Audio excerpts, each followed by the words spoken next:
The Gospel for Sunday, January 8, Solemnity of the Epiphany of the Lord. Matthew chapter 2, verse 1 to 12.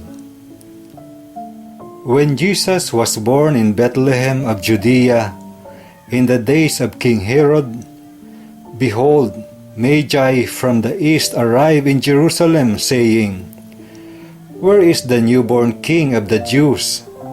We saw his star at its rising, and have come to do him homage." When King Herod heard this, he was greatly troubled, and all Jerusalem with him. Assembling all the chief priests and the scribes of the people, he inquired of them where the Christ was to be born.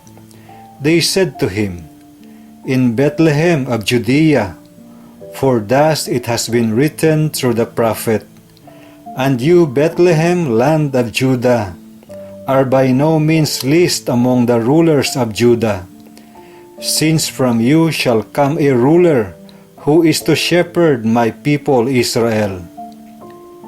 Then Herod called the magi secretly and ascertained from them the time of the star's appearance. He sent them to Bethlehem and said, "Go and search diligently for the child. When you have found him, bring me word that I too may go and do him homage." After their audience with the king, they set out, and behold, the star that they had seen at its rising preceded them, until it came and stopped over the place where the child was.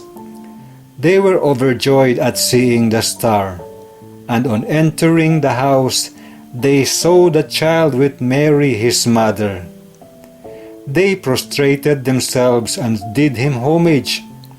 Then they opened their treasures and offered him gifts of gold, frankincense, and myrrh.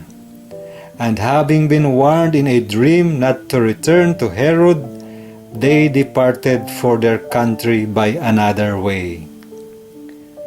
The Gospel of the Lord.